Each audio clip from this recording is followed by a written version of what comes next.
तो hello dear student, welcome to my channel study class में आपका स्वागत है। आज के वीडियो में बात करने वाले हैं हम लोग सेमेस्टर वन के मेजर पेपर हिस्ट्री के बारे में। तो जितने भी स्टूडेंट का एग्जाम 5 मई मेजर पेपर हिस्ट्री का होने वाला है, उनके लिए वीडियो वेरी इंपॉर्टेंट होने वाला है, क्योंकि मेजर पेपर में 15 अंक वाले सवाल पूछे जाते हैं। तो ये प्रीवियस वाले क्वेश्चन तो कुछ चेंजिंग था। इसमें पहले 10 अंक का पूछा जाता था, ठीक है। तो सवाल वही रहेगा, लेकिन आप लोग को कितना पूछा जाएगा? 15 अंक में पूछा जाएगा, ठीक है। तो 15 वाले अंक में आप लोग को 3 पन्ना बनाना है, जो कि सटीक उत्तर देना है, ठीक है। ज्यादा कोई लिखने से कोई फायदा नहीं, जितना जानते हो उतना ही लिखना है और सटीक में लिखना है। आप लोग को नंबर भरपूर मिलेगा, ठीक है। चलिए हम लोग एक एक करके सवाल को देखेंगे और एक एक करके उत्तर को यानी आंसर को भी देखने वाले हैं। तो इससे पिछले वाले वीडियो में हम लोग वन लाइनर क्वेश्चन और 5 नंबर वाले क्वेश्चन को बता दिए। तो जितने भी स्टूडेंट पहले वाले वीडियो नहीं देखें, जाकर पिछले वाले वीडियो को जरूर देख लें। और आज के वीडियो में हम लोग 15 अंक वाले सभी प्रश्न को करने वाले हैं, ठीक है। तो 5 मई वाले पेपर में आप लोग को और क्या आना है, तो चलिए देखते हैं हम लोग को प्रश्न संख्या पहला हमारा जो है वो क्या है, ठीक है। तो पहला जो है हमारा कि प्राचीन भारतीय इतिहास में साहित्य स्रोतों का वर्णन कीजिए। पहला क्या है हमारा?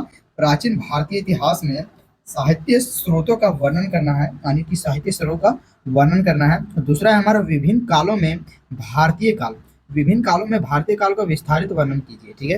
विभिन्न कालों में भारतीय काल का क्या है? विस्तारित वर्णन करना है। तीसरा प्रश्न है हमारा महाजन पद काल का उदय एवं विस्तारित वर्णन कीजिए, ठीक है। यानी महाजन पद का उदय का विस्तार करना है, उदय एवं विस्तार करना है, और विस्तार का ही हम लोग को क्या करना है? विस्तारित वर्णन करना है, ठीक है। ये हमारा तीसरा प्रश्न रहा। चौथा प्रश्न है हमारा कि प्राचीन भारतीय में विज्ञान का विकास कैसे हुआ था, ठीक है। प्राचीन भारतीय में विज्ञान का विकास कैसे हुआ था, इसका विस्तारित वर्णन करना है। और जबकि पांचवा प्रश्न रहा हमारा कि भारत में कृषि का विकास कैसे हुआ, प्रकाश डालें।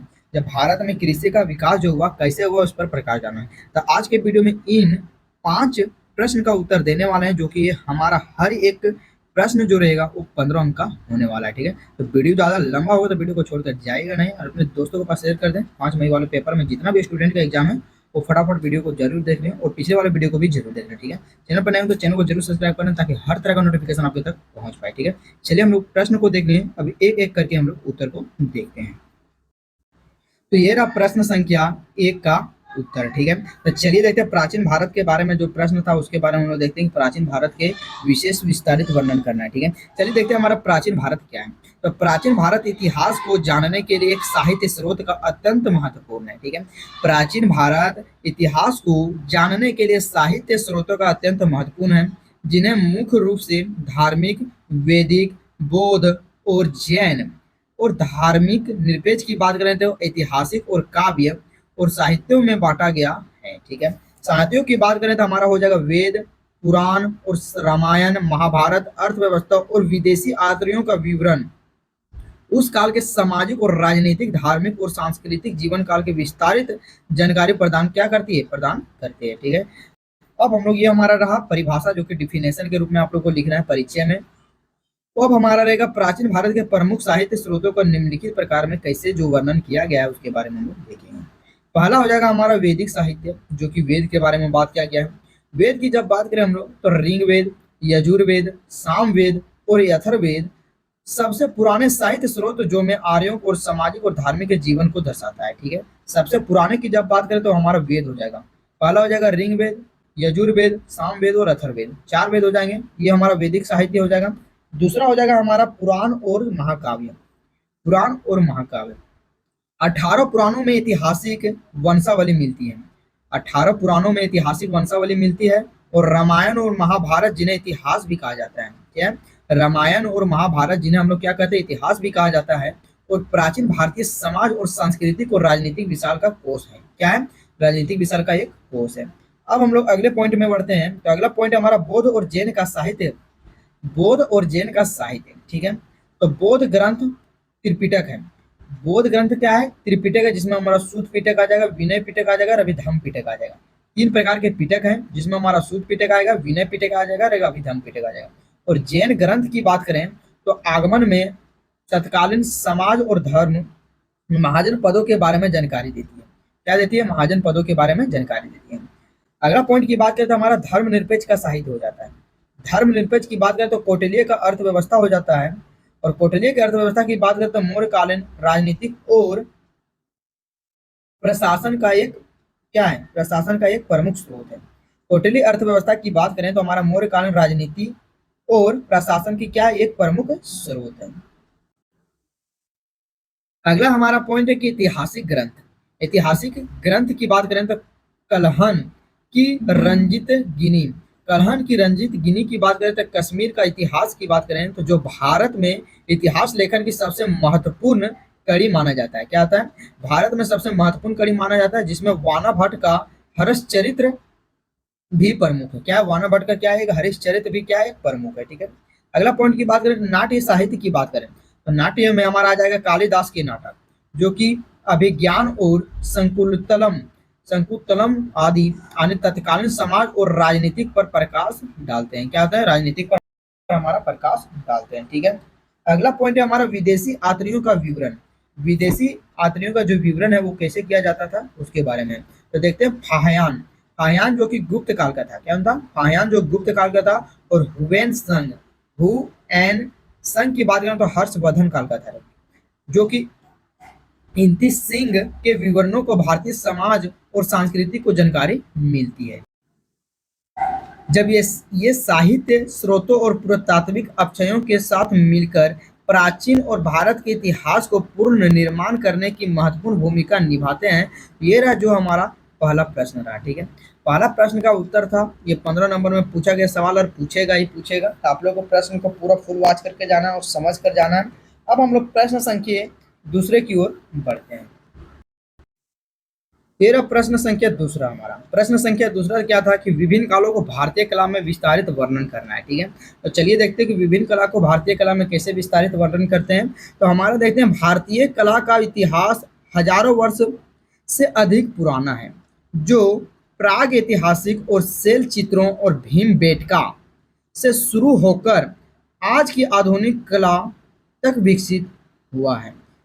इसमें सिंधु घाटी की मूर्तिकला और मौर्यकालीन स्तूप, गुप्त काल की शास्त्रीय चित्रकला और अनजाता है।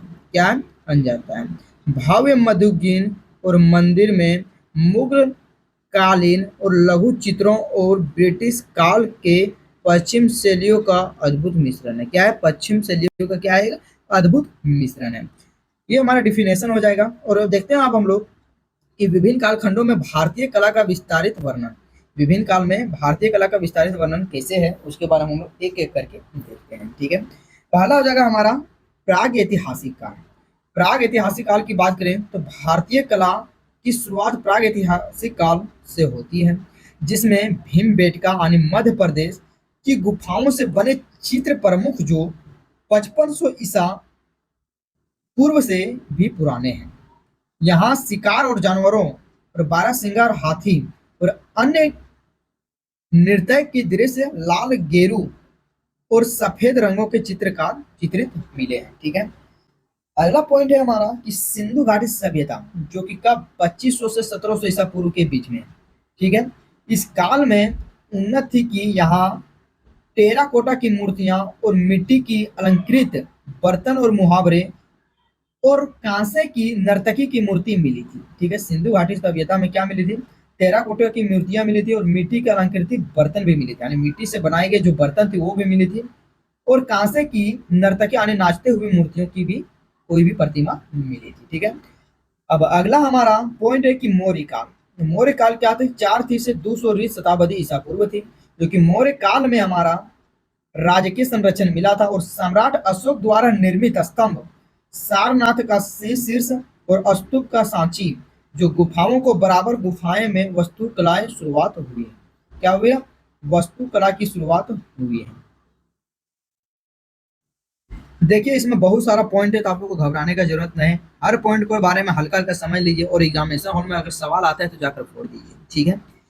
क्योंकि यह सवाल लेटेस्ट से रिलेटेड सवाल है, क्योंकि भारत से रिलेटेड सवाल है, और भारत से रिलेटेड सवाल है तो जरूर ना कहीं पूछा गया सवाल होगा और पूछा गया है। ठीक है। तो आप लोग समझ लीजिए।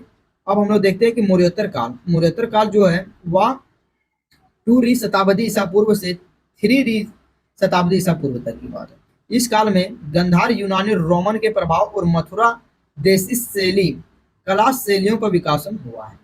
वधु की मूर्तियों की बात करें तो निर्माण व्यापक रूप से शुरू हुआ है और अमरावती स्कूल में संगमरमर का उपयोग बढ़ा है। ठीक है, अब हमारा गुप्त काल आता है।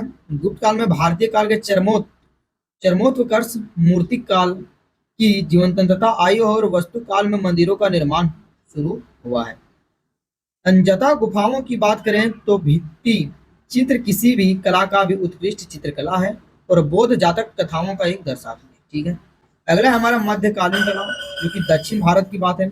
चोल काल के कांस्य नटराज और शिव की नृत्य प्रतिमा की बात करें तो बृहदीश्वर मंदिर जैसे भव्य मंदिरों का निर्माण हुआ है। उत्तर मध्य भारत की बात करें तो खजुराहो, कोरनाओं और सूर्य मंदिर और एलोरा के कैलाश मंदिर में वास्तुकाल की एक प्रमुख उदाहरण है। अब आते हैं हमारो मुगल काल, मुगल और राजपूत काल में, जो कि 16वीं से 19वीं शताब्दी के बीच में बात की गई। तो मुगल कालों की बात करें तो चित्रकला में लघु चित्र होता है और वास्तुकाल में इंडो इस्लामिक शैल जो कि ताजमहल, लाल किला और विकसित हुई है। ठीक है, राजपूतों ने अपनी क्षेत्रीय शैलियां जैसे कंगड़ा, बूंदी को समृद्ध किया है। ठीक है, अब हम लोग लास्ट और अंतिम चरण में हैं औपनिवेशिक और आधुनिक का, जो कि 19वीं से 20वीं शताब्दी में आता है, जिसमें हम लोग अभी का जन्म लिया गया है। ठीक है, देखते हैं ब्रिटिश शासन के दौरान पश्चिमी कला का प्रभाव पड़ा, जिससे तेल चित्रण और यथार्थवादी शैल का विकास हुआ। राजा रवि वर्मा ने भारतीय विषयों को पश्चिमी तकनीकों और चित्रित किया है। बाद में बंगाल स्कूल ऑफ आर्ट यानी अरविंद टैगोर का पारंपरिक भारतीय शैलियों का पुनर्जीवित किया है। ठीक है, तो ये जो रहा हमारा दूसरा प्रश्न का उत्तर था, जो कि ये 15 नंबर सवाल में पूछा जाएगा। और ये वीडियो आप लोग को समझ आएगा तो वीडियो को लाइक जरूर करें और कमेंट जरूर करें। ठीक है, कि वीडियो आप लोगों को कैसा लग रहा है। ठीक है, चलिए अब हम लोग प्रश्न संख्या तीसरे की ओर देखते हैं। तीसरा प्रश्न का उत्तर हमारा ये रहा। तीसरा प्रश्न था हमारा कि महाजन पद काल के उदय के बारे में, उसका बारे में था। ठीक है, तो चलिए महाजन पद के काल के उदय का क्या था उसके बारे में हम देखते हैं। 6ठी शताब्दी ईसा पूर्व में उत्तर भारतीय क्षेत्रों में 16 महाजन राज्यों यानी महाजन पदों का उदय हुआ था, जो कि लौह तकनीकों का उपयोग और कृषि विस्तार और शहरीकरण के परिणाम थे। बौद्ध और जैन ग्रंथों के अनुसार जनपद और अगुतर निकाय के वेनेतों जो मुख्य रूप से बिहार, यूपी क्षेत्रों में फैले थे और बाद में मगध के नेतृत्व में एक शक्तिशाली साम्राज्य में परिवर्तित हो गए थे। ये रहा आप लोग को परिभाषा, जो कि आपको एक परिभाषा को लिखना जरूरी है। ठीक है, अब देखते हैं महाजन पद का उदय कैसे कैसे हुआ। ठीक है, महाजन पद का जो उदय है कैसे कैसे हुआ उसके बारे में देखते हैं हम लोग कि महाजन पदों का उदय कोई आकस्मिक घटना नहीं है, बल्कि इसके पीछे निम्नलिखित प्रमुख कारण है। पहला हो जाएगा लोहे का व्यापक उपयोग, जिसमें कृषि लौह उपकरण का उपयोग होने पर वनों की कटाई आसान हो गई, जिससे गंगा के मैदानी इलाकों में कृषि की भूमिका का विस्तार हुआ। अगला है हमारा आर्थिक समृद्धि, जो कि द्वितीय शहरीकरण की बात करती है। अधिवेश उत्पादन की बात करें के कारण व्यापार और वाणिज्य में वृद्धि हुई, जिससे नए नगरों का विकास हुआ और वैशाली, चंपा और राजगृह बने। ठीक है, अगले पॉइंट की बात करें तो हमारा हो जाता है सैन्य शक्ति। स्थानीय सेना और उन्नत हथियारों के साथ से छोटे जनपद शक्तिशाली राज्यों में महाजन पद में बदल गया। अगला है हमारा क्षेत्रीय विस्तार की बात करें तो महाजन यानी जनपदों को अपनी शक्ति बढ़ाने के लिए पड़ोसी क्षेत्रों में जीत कर अपने राज्यों का विस्तार किया गया। जीत कर क्या किया? अपने राज्यों का विस्तार किया गया। अब देखते हैं महाजन पदों की भौगोलिक स्थिति का विस्तार करते हैं। तो 16 महाजन पदों की अफगानिस्तान से बिहार तक की हिमालय और गोदावरी नदी तक फैली हुई है। ठीक है, तो कौन सा महाजन पद कहाँ है आप लोग को डिटेल से मैप में दर्शाना है। देखिए पहला जो है हमारा मगध है, या जो आधुनिक काल गया और बिहार पटना में आ जाएगा। अंग की बात करें तो यह चंपा नदी के किनारे जाता है, ये मुंगेर के भागलपुर में आ जाएगा। तीसरे की बात करें तो ये काशी है, जो कि वाराणसी के आसपास में है। कौशल की बात करें तो हमारा उत्तर प्रदेश में है। वजित गणतंत्र की बात करें तो हमारा बिहार में है। और मल्ल गणतंत्र की बात करें तो हमारा गोरखपुर क्षेत्र में है। और चेदी की बात करें तो हमारा बुंदेलखंड में है। वत्स की बात करें तो हमारा प्रयागराज में है। कुरु की बात करें तो मेरठ के दिल्ली हरियाणा में स्थित है। पंचाल की बात करें तो हमारे पेरू बेंदू जो कि रूहेलखंड में स्थित है। और मत्स्य की बात करें तो जयपुर के राजस्थान में स्थित है, यानी अधिकतर जो है हमारा वो लगभग लगभग क्षेत्रों में स्थित है। ठीक है, जो कि यहाँ पर सूरसेन भी है, अस्मक भी है, अवंती भी है, गंधार भी है और कंपोज भी है। ठीक है, कंपोज भी है। ये 16 महाजनपद जो कि अलग अलग राज्यों में, और सबसे ज्यादा जो है सबसे विशाल महाजनपद था हमारा मगध है, जो कि यहाँ गया बिहार पटना में स्थित है। ठीक है, जो कि यह मगध जो था सबसे विशाल मगधों में से एक था। ठीक है, अब हम लोग देखते हैं कि महाजनपद काल का राजनीतिक ढांचा क्या है। जब शासन प्रणाली की बात करें तो अधिकांश में 14 महाजनपदों में से राजतंत्र की बात करते यहाँ राजा शासन करता था। मल्ल और वज्जी का जैसे गणतंत्र अन्य रिपब्लिक्स के शासन कुलीन वर्गों में प्रसिद्ध संघ में चलाया जाता था। दूसरी बात करें शक्ति संघर्ष की, तो हमारा राज्य में अपनी समृद्धि के लिए आपस में लड़ते थे और प्रारंभ में काशी सबसे शक्तिशाली थी, लेकिन धीरे धीरे कौशल अवंती और वत्स्य में मगध का प्रभुत्व जमाया गया। ठीक है, अगला है हमारा कि मगध का उत्कर्ष और विस्तार कैसे हुआ। ठीक है, तो मगध का उत्कर्ष और विकास कैसे हुआ उसे देखते हैं। अंततः मगध का उत्तर भारत में सर्वोच्च शक्ति के रूप में उभरा है। कारण की बात करें तो इसकी रणनीतिक स्थिति राजगिरा के बाद में पाटलिपुत्र आ गया था, और लोहे की खदानों के पास होना और गंगा जलोढ़ मैदान में होना, इसी के कारण से जो मगध है सबसे शक्तिशाली उभर कर बना। ठीक है, शासक की बात करें तो इसमें बिंबिसार आ जाएगा, जो कि हर्यक वंश का शासक था। अंग जीतकर मगध को विस्तार किया और अजात शत्रु ने वैशाली और कौशल को हराया था। ठीक है, राजधानी की बात करें तो राजधानी में अजात शत्रु पाटलिपुत्र को एक सामरिक केंद्र के रूप में विकसित किया, जिसे बाद में उदयन ने स्थानीय राजधानी बनाया। ठीक है, लास्ट और अंतिम कोट है साम्राज्य के विस्तार। सिंसुनगर और नंद वंश के समय तक मगध एक विशाल साम्राज्य बन गया था।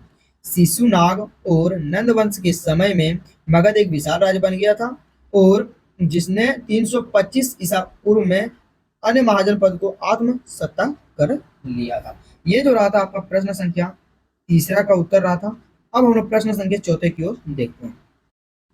तो ये रहा चौथा प्रश्न का उत्तर, जो कि ये भी हमारा 15 नंबर सवाल में पूछा गया है। वीडियो आप लोगों को पसंद आ रहा है तो वीडियो को लाइक करते हैं। वीडियो ज्यादा लंबा हो तो वीडियो को छोड़ के नहीं जाएं, क्योंकि वीडियो अगर आप लोग पूरा देख के जाएंगे तभी आप बस 5 मई वाला पेपर में पढ़ सकते हैं, और हिस्ट्री वाले पेपर में आप लोग अच्छा स्कोर कर सकते हैं, क्योंकि 15 नंबर वाले सवाल बहुत ही रिलेटेड और मायने रखता है आपका क्वेश्चन और एग्जामिनेशन हॉल में। ठीक है, तो चलिए वीडियो देखते हैं। चौथा प्रश्न था हमारा, प्राचीन भारत के विज्ञान में विकास कैसे वर्णन करना, यानी कि जो प्राचीन भारत में विज्ञान की कला जो कैसे वृद्धि की उसके बारे में हम लोग वर्णन करते हैं। चलिए देखते हैं कि प्राचीन भारत में हमारा विज्ञान को कितना प्रमुख सहायता मिल रहा है। प्राचीन भारत विज्ञान का एक विकास सिंधु घाटी सभ्यता ईसा पूर्व 3000 ईसा पूर्व था। ठीक है, के समय में ही हो गया था। गणित, खगोल विज्ञान, चिकित्सा, आयुर्वेदिक और धर्मपुत्र जैसे विश्व स्तर पर अग्रणी था। यह विकास वेदों में सुसूत्र, चरक और संहिता और आर्यभट्ट जैसे विद्वानों को खोज में आधारित था, जिसे शून्य और जीरो से दशमलव का प्रणाली और जटिल शल्य चिकित्सा और सर्जरी और उन्नत धातु विज्ञान की खोज शामिल थी। क्या थी? विज्ञान की खोज शामिल थी। ठीक है, प्राचीन भारत में विज्ञान के विकास का मुख्य क्षेत्र था, यानी प्राचीन भारत में विज्ञान के विकास के मुख्य क्षेत्र था। ठीक है, गणित और दशमलव प्रणाली की बात करें तो प्राचीन भारतीयों और गणितज्ञों ने शून्य और दशमलव प्रणाली का आविष्कार किया, जो आधुनिक गणित की नींव है। क्या? जो आधुनिक गति का क्या है? नींव है। आर्यभट्ट ने आर्यभट्टिया में पाई का सटीक मान, और भास्कराचार्य ने बीजगणितीय अलजेब्रा की महत्वपूर्ण कार्य किया। गणित में बात करते हैं।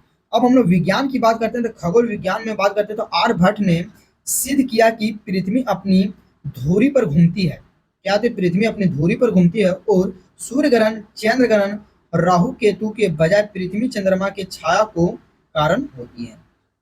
वाराह मिहिर ने सूर्य सिद्धांत के माध्यम से खगोलीय पिंडों को गति की व्याख्या की। अगला है हमारा कि चिकित्सा विज्ञान। चिकित्सा विज्ञान की बात करें तो आयुर्वेद और सर्जरी यानी सुश्रुत की शल्य चिकित्सा का जनक माना जाता है, जिन्होंने सुश्रुत संहित प्लास्टिक सर्जरी और मोतियाबिंद जैसे ऑपरेशन का वर्णन किया। चरक संहित आयुर्वेद जड़ी बूटियों के माध्यम से रोगों के उपचार के बारे में बताया। अगला हो जाएगा हमारा धातु विज्ञान। यानी प्राचीन भारतीय लोहे और तांबे के गलने का माहिर थे। इसका प्रमाण दिल्ली का लौह स्तंभ जो जंग रहित है और जवार राजस्थान में मिली जस्ता जिंक यानी गलने का प्राचीन भट्टी है। अगला पॉइंट है हमारा वस्तु कला में इंजीनियरिंग। सिंधु घाटी की नियोजित बस्तियां और जल निकासी व्यवस्था और विशाल मंदिर जैसे इन तंत्रजोड़ को बृहदेश्वरी मंदिर और भारतीय वास्तुकाल और इंजीनियरिंग दृष्टिकाल से उदाहरण है। ठीक है, ये जो रहा वो हमारा पॉइंट था कि प्राचीन भारत काल में विज्ञान का कैसे कैसे उसका भावकाल रहा, वहां तक का सफर रहा। ठीक है, जैसे आप लोग समझ सकते हैं सरल भाषा में। इसकी निष्कर्ष की बात करें तो प्राचीन भारतीय विज्ञान केवल सैद्धांतिक नहीं बल्कि प्रायोगिक और प्राचीन भारतीय विज्ञान केवल सैद्धांतिक नहीं बल्कि प्रायोगिक था। यह ज्ञान प्रकृति के साथ समन्वय स्थापित करने के लिए मानवीय जिज्ञासा में विकसित हुआ था, जिसने गणित और व्यवस्था और निर्माण के क्षेत्र विश्वास को एक नई दिशा दी। यह जो प्रश्न संख्या रहा चौथा रहा और प्रश्न संख्या चौथा का उत्तर हम लोग कर लिए हैं। अब हमारा लास्ट प्रश्न बचता है पांचवा और पांचवें संख्या का उत्तर हम लोग अभी करेंगे। और वीडियो ज्यादा लंबा हो रहा है तो वीडियो को आप लोग छोड़कर स्किप कर नहीं जाइएगा, क्योंकि आज का वीडियो में बहुत ही मजा आने वाला है और बहुत ही मजा आएगा। ठीक है, क्योंकि अगर वीडियो आज करके जाते हैं तो आप अपना मेजर पेपर हिस्ट्री के पेपर में एक भी प्रश्न नहीं छोड़ेंगे अगर यहाँ से रिलेटेड प्रश्न आते हैं। ठीक है, और ये मत सोचिए आएगा नहीं आएगा, लेकिन आएगा जरूर ना जरूर एक प्रश्न आप लोग को आएगा। ठीक है, वीडियो आप लोग जरूर देखें और अपने दोस्तों के पास जरूर शेयर करें। चलिए हम लोग अंतिम प्रश्न को देखते हैं और वीडियो को समाप्त करते हैं। ठीक है, अंतिम प्रश्न को हमारा जो पांचवा प्रश्न है, पांचवा प्रश्न का उत्तर हमारा यह रहा। अब पांचवा प्रश्न था हमारा कि भारत में कृषि विकास कैसे हुआ, प्रकाश डालें। चलिए देखते हैं कि भारत में कृषि का विकास कैसे हुआ, प्रकाश डालते हैं। तो देखते हैं कि भारत में कृषि विकास पारंपरिक खेती आधुनिक तकनीकी और व्यावसायिक कृषि की ओर से एक लंबा सफर रहा है। स्वतंत्रता के बाद हरित क्रांति 1960 के दशक ने अधिक उपज देने वाली बीजों HYV, रासायनिक उर्वरकों और सिंचाई के विस्तार से खाद्यान्न उत्पादन में आत्मनिर्भरता ला दी। इसके बाद श्वेत दूध और नीली मछली और पीली तिलहन क्रांतिकारों में विविधता प्रदान किया। ठीक है, ये आप लोग को जो रहा डिफिनेशन रहा, जो कि परिभाषा के रूप में आप लोग वहां पर लिख सकते हैं। ठीक है, अगला पॉइंट है भारत में कृषि विकास के प्रमुख चरण के कारक की बात करें तो हमारा आ जाएगा कि स्वतंत्रता पूर्व और प्रारंभिक वर्ष, जो कि भारत के मुख्य रूप से मानसून पर निर्भर करता है। सिंचाई और पारंपरिक साधन कुएं और तालाब से होती है और देसी बीजों का उपयोग किया जाता है। दूसरा आ जाता है हरित क्रांति, जो कि 1960 से 1970 के दशक तक चला। इसमें HYV भी बीजों के रासायनिक उर्वरकों और कीटनाशकों के बेहतर सिंचाई प्रणाली का उपयोग में गेहूं और चावल के उत्पादन में अद्भुतपूर्ण वृद्धि हुई। HYV बीजों का जो उपयोग किया गया उसमें गेहूं और चावल की जो थी अधिक वृद्धि में खेती हुई, जिससे हरित क्रांति का नाम दिया गया। ठीक है, अब आते हैं हम लोग संस्थागत सुधार, जमींदारी उन्मूलन और चकबंदी और सहकारी समितियों की स्थापना की गई और न्यूनतम समर्थन मूल्य MSP की नीति की किसानों के फसलों में उचित मूल्यों को दिलाने में मदद की गई। ठीक है, अगला पॉइंट है आधुनिक तकनीकी और अवसंरचना की बात करें तो कृषि और मशीनीकरण में ट्रैक्टर, कंबाइन और हार्वेस्टर और सिंचाई के लिए बुनियादी ढांचे में सुधार हुआ और भारत अब दुनिया के एक प्रमुख कृषि उत्पादक देश बन गया। कृषि विविधीकरण की बात करें तो 21वीं सदी में अब बागवानी, पशुपालन और नकदी फसलों, गन्ना, कपास और झुकाव बढ़ा। सूक्ष्म सिंचाई और ड्रिप सिंचाई और सौर ऊर्जा का उपयोग बढ़ रहा है। विकास की प्रेरित करने की बात करें तो सिंचाई का विस्तार में भूजल कुओं और नहरों के माध्यम से सिंचाई क्षेत्र में वृद्धि आई। तकनीकी हस्तक्षेप में बात करें तो बीटी कपास और हाइड्रोब्रेड बीजों का उपयोग किया गया। अगला है हमारा नीतिगत समर्थन की बात करें तो पीएम केवाईसी जैसी सरकारी योजनाओं के माध्यम से कृषि अवसंरचना मजबूती बन गई और बाजार सुधार में बेहतरीन परिवहन का विपणन में क्या हुआ, सुविधाएं मिली। ठीक है, सुविधाएं मिली। अब चुनौतियों और भविष्य की जब बात करें तो हमारा वजह हालांकि विकास हुआ है, फिर भी अत्यधिक भूजल दोहन और मानसून निर्भरता, छोटे जोत आकार के टिकाऊ कृषि आज भी बड़ी चुनौतियां हैं। अब कृषि आईसीटी, सूचना और संरचना में प्रौद्योगिकी और डिजिटल तकनीकों का उपयोग में भविष्य की दिशा में ला दी गई है। तो ये रहा जो प्रश्न संख्या 5 का उत्तर रहा। और ये आज के वीडियो में हम लोग प्रश्न संख्या 1 से लेकर 5 तक के 15 नंबर वाले अंक के क्वेश्चन को देखें। तो वीडियो आप लोग को जरूर पसंद आया होगा। वीडियो आप लोग को जरूर पसंद आएगा, तो पसंद आया हो तो वीडियो को जरूर लाइक कर दें और अपने दोस्तों के पास जरूर शेयर कर दें, ताकि 5 मई वाला पेपर में जरूर से जरूर अपने प्रश्न का उत्तर दे पाएं। और चैनल पर नए होंगे तो चैनल को जरूर सब्सक्राइब कर लें। ठीक है, चलिए अब हम लोग नेक्स्ट वीडियो के साथ मिलते हैं, तब तक के लिए धन्यवाद।